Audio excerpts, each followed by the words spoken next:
In 8.3, estimating a population mean, we're going to start talking about something called the t-distribution. So why do we even need this new t-distribution? So this is a different shape from our normal distribution. And our normal distribution we usually call a z-distribution. It's a really awesome story about how this person named Gossett, or Gossett, I'm not really sure. He was Irish, so I'm not sure exactly how you would say it. I'm going to go with Gossett. Gossett actually was not a mathematician, although he did have a background in mathematics. He was the head brewer at the Guinness Brewing Company in the early 1900s.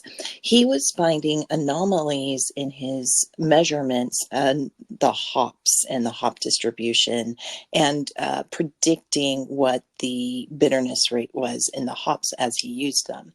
It wasn't always practical for him to take large samples because he didn't want to destroy the hops that he had.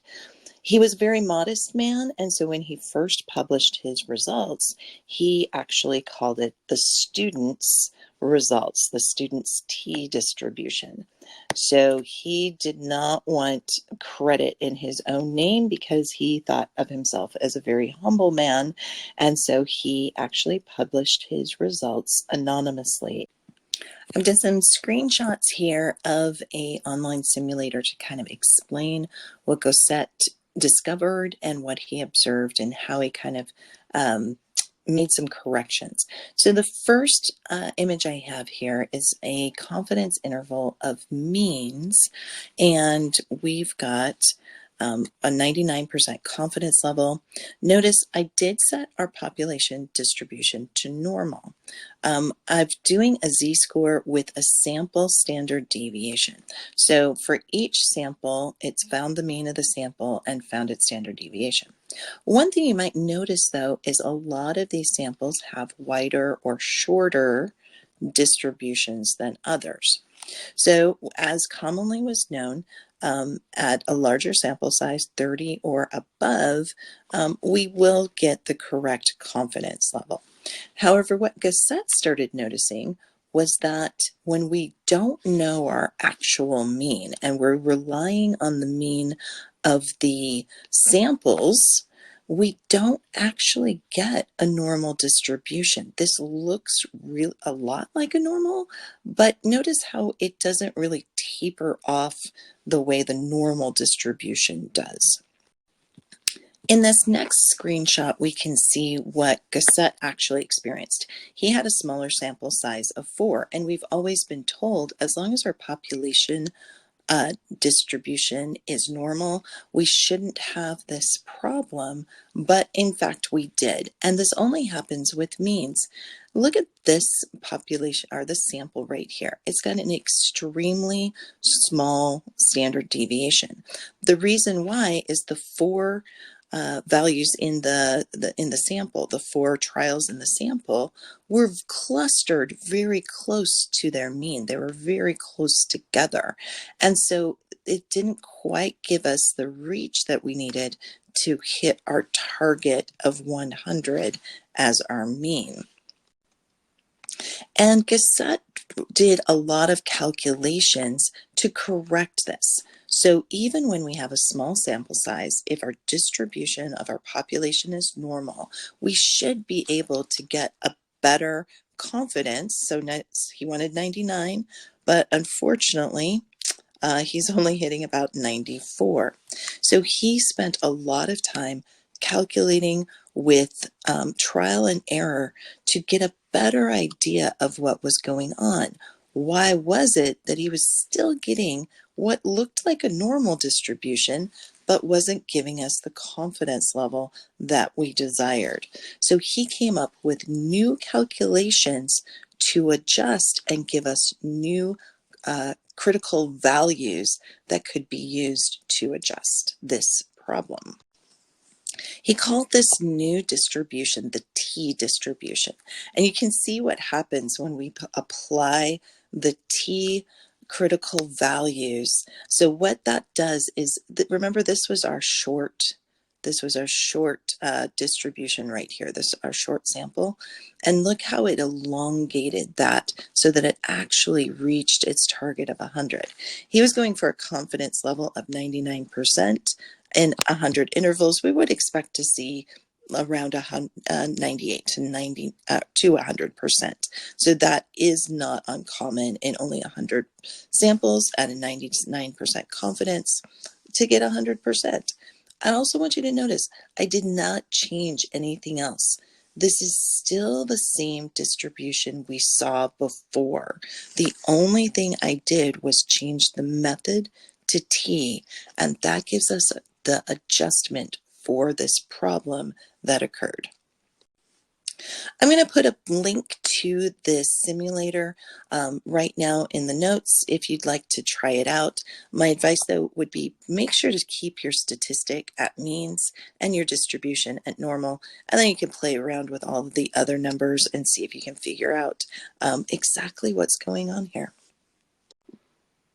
So basically, to add on to our why do we need this t-distribution is even when a population is normal, predicting the means will be inaccurate at those smaller sizes.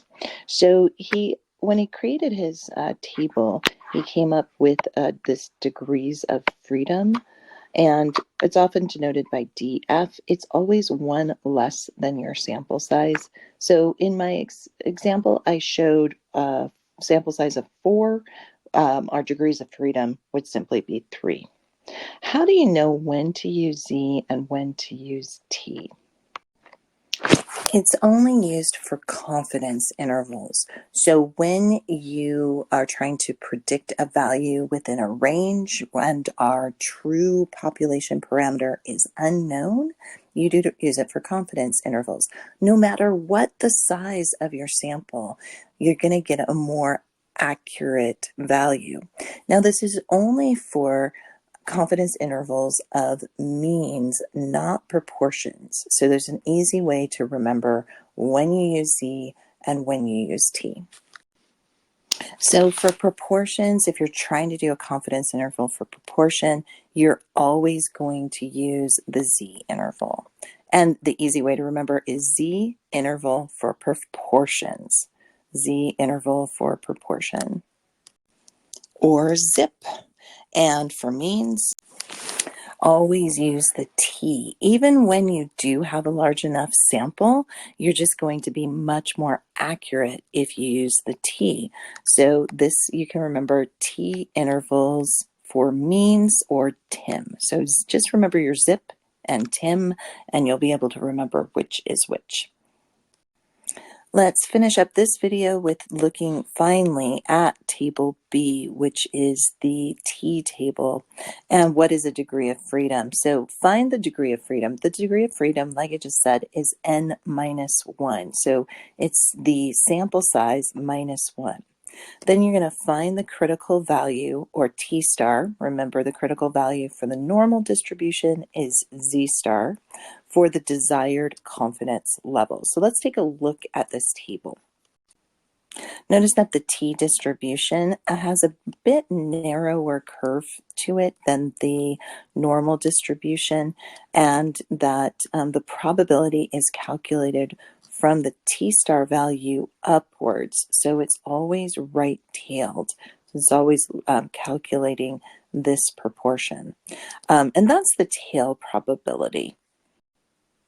We're rarely going to actually need these tail probabilities for confidence intervals. So where we really want to focus is down at the bottom here. So let me slide that up a little bit, and here's our confidence levels. If I had a sample size of 20, I would have a 19 degree of freedom. If I needed to find an 95%, there we go, 95% confidence interval, I'd go up to 19. 2.093 would be my T star, my critical value. So let's do this first example. The T critical value for a sample size of 25 with 95% confidence. This means our degrees of freedom are going to equal 24, and let's pull up that table. So we're going to look at the row for 24 degrees of freedom and then the column for the 95% confidence level.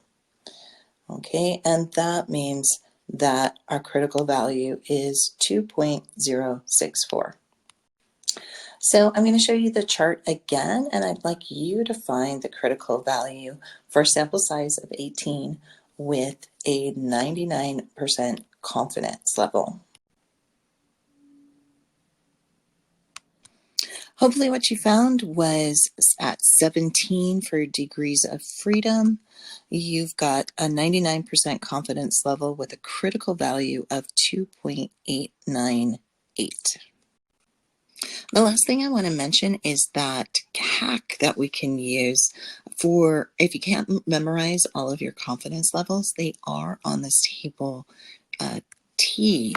So as we go, our sample size gets to infinity, then it's so large it actually starts to approximate the normal distribution. So if we take a look here, we talked about the 95% confidence level. It's right there. It's all of our confidence levels for P, for our proportions are right here. 99%, 2.576. 90%, 1.645. So you actually don't need to memorize these. Memorize 95% because it gets used a lot. But if you need to look them up, they're actually on your T table listed under infinity.